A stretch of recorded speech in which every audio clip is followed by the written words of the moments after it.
Hello বন্ধুরা, সবাই কেমন আছো? আশা করছি ভালো আছো, আমিও ভালো আছি। এটা দেখালাম কারণ কি ঈদের পরের দিন সবাইকে ঈদ মোবারক জানালাম আর কি। আর দেখো বার হয়ে গেছি সকাল সকাল, সন্ধ্যার একটু আগে যাচ্ছি হচ্ছে আয়াতকে আনতে। আর এই যে অ্যাজ ইউজুয়াল তোমাদেরকে বলেছি যে আমি আয়াতকে মানে বাবার বাড়িতে যাওয়ার সময় এই রেস্টুরেন্টে মূলত দাঁড়াই। এখানে দাঁড়িয়ে একটু স্ন্যাক্স খেয়ে নিই, একটু রেস্ট নিয়ে নিই, যেহেতু অনেকটা রাস্তা বাইকে করে যায় আর 4 চাকা করেও যায়। তবে হ্যাঁ, বাইকে করে বেশি যাই ইদানিং, কারণ 4 হুইলার বার করা মানে প্রচুর ঝামেলা। দেখো সে খেতে শুরু করে দিয়েছে, আর সে তো মানে ক্যামেরাতে আসে না, যাকে নিয়ে নিই আর কি জোর করে। আর এখানে আমি একটু ঢংচং দেখাচ্ছিলাম ক্যামেরার মধ্যে, আসতে কার না ভালো লাগে, যেহেতু ভিডিও করার কেউ নেই তাই নিজের ভিডিও নিজেই করি, কিন্তু মন্দ লাগে না। কি বলো বন্ধুরা, তোমরা একটু কমেন্টস করে জানিও। তো যাই হোক, এবার দুজনে বলছে একটু মানে তুমি একটু পিকচার তোলো। ও পিকচার তুলতে গিয়ে একটু ভিডিও করে নিয়েছে, বেশ ভালোই হয়েছে।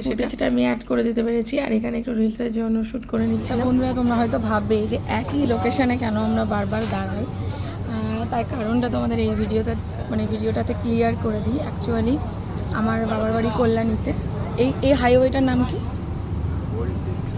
হ্যাঁ, ওল্ড দিল্লি রোডের পাশেই কিন্তু এই যে এক্সপ্রেস ধাবা লেখা রয়েছে। তো এটা হচ্ছে ওল্ড দিল্লি রোডের একদম হাইওয়ের পাশেই। তোমাদের একটু ব্যাক ক্যামেরা করে দেখিয়ে দিচ্ছি আমি। ওই যে দেখো রাস্তা, আর এই ধাবাটা কিন্তু একদম রাস্তা সংলগ্ন কাছে। তো এখানটায় আমরা যাওয়ার সময় একটু রেস্ট নিই, মানে খাওয়া দাওয়া করি, একটু জল খাই, একটু চা খাই, একটু স্ন্যাক্স খাই আর কি। তো তারপর আবার যাই, যেহেতু বাইক করে যাচ্ছি এখন, 4 হুইলারে গেলেও আমরা এখানেই দাঁড়াবো। তো ওই জন্য আমরা এখানটায় স্টে করি একটু, আর একটু ভিডিও বানিয়ে নিই, যেহেতু লোকেশানটা কিন্তু দারুণ। তোমরা একটু যদি দেখো পিছনের অন্য ভিডিওতে অবশ্য লোকেশান দেখিয়েছি, তোমরা সেখানে দেখে নেবে। দারুণ লোকেশান এবং খাবারের কোয়ালিটিগুলোও বেশ ভালো। তো ওই জন্য আর পার্কিংটাও বেশ ভালো। তো এই জন্য আমরা এখানটায় দাঁড়াই আর তোমাদের এখানকার ভিডিও বেশি বেশি দিই আর কি। তো এই কারণেই একই লোকেশানের ভিডিও তোমরা বহুবার দেখতে পাও। এই ব্যাপারটা আমি ক্লিয়ার করে দিলাম এই ভিডিওতে, আশা করি বুঝতে পেরেছো। তো চলো এবার আমরা আবার রওনা দেবো আর কি। স্পিচ প্রবলেম হচ্ছে, তো দেখতে থাকো ভিডিও। তারপর বড়মশাইকে বললাম একটু রিলস ভিডিও শ্যুট করে দাও, যাতে আমি একটু ভিডিওতে দিতে পারি এগুলো এডিটিং করে। তোমরা আমার ইনস্টাগ্রাম আইডিতে যেতে পারো, আয়াত অ্যান্ড মমস ব্লগ, সেখানে কিন্তু আমি নিয়মিত রিলস ভিডিও আপলোড করি। তারপরে এই যে সে বাইক বার করে নিল, বললো এবার পিছনে ওঠো, চলো এবার যাব, কারণ কি এবার যদি না বেরো দেরি হয়ে যাবে। তো এই যে উঠে আমরা না ডিরেক্টলি মায়ের মানে কল্যাণীতে যাইনি, কাঁচরাপাড়ায় এসেছিলাম। আয়াতের বাবার এই সবটাই এলে একটা দরকার ছিল অবশ্য। তো ট্রাউজার নিয়েছিল, সেই ট্রাউজার একটু এক্সচেঞ্জের ব্যাপার ছিল। আর এখান থেকে আসলেই আমরা কিছু না কিছু নিয়ে যাই, ওর জন্য টি শার্ট হোক, আমার জন্য ব্যাগ হোক, মানে যা যা পছন্দ হয় আর কি। তো নিয়ে নিলাম কিছু, আর দাদাকে বললাম একটু ভিডিও করে নিচ্ছি। দাদা বললো কোনো প্রবলেম নেই, মানে ম্যানেজার দাদাটা এতটাই ভালো, সৌরভ দা, কী বলবো, এই যে বিল করছে সেই দাদাটা। তারপর আমি একটু ভিডিও করলাম, তারপর বরকে বললাম একটু এই যে মিররের সামনে দাঁড়াও, ওজনের একটু ফুটেজ নিই।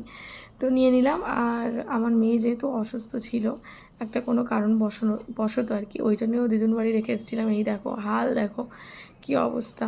যদিও আমরা আজকে রাতটা এখানে থাকবো, আস্তে আস্তে আমাদের রাত 9টা বেজে গেছে।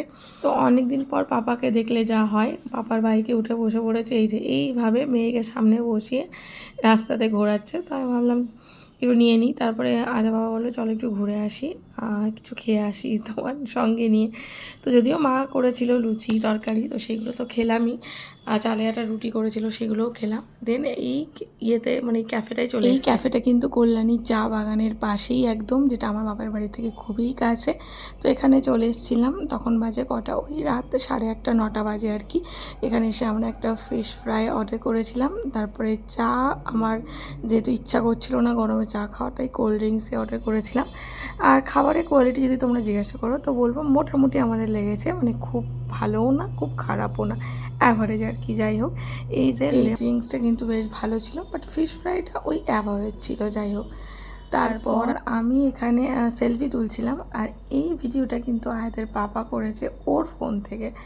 তো তো এই যে ও একটু ফুটেজ নিয়ে রেখেছিলো ভাগ্যিস, তাই আমি আবার অ্যাড করতে পারলাম।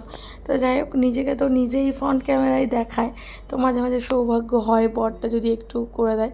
তো এটা কিন্তু লুকিয়ে লুকিয়ে করে যে এই ভিডিওটা করছিল আমি একদমই জানতাম না। তারপর ওখান থেকে বেরিয়ে টাইম আউট এসেছি। এখানকার চাটা আমার দারুণ লাগে, তোমরা জানো, এর আগেও বলেছি তোমাদের। তো দেখো চাটা খেয়ে মানে ব্যাক করতে করতে আমাদের 11:45, 10টা, 10:30, 11:45 বেজে গেছে। তো বাড়ি যাব, বাড়ি গিয়ে এটা হচ্ছে পরের দিন, মানে যখন আয়াতকে নিয়ে আমরা ব্যাক করছি হাওড়াতে।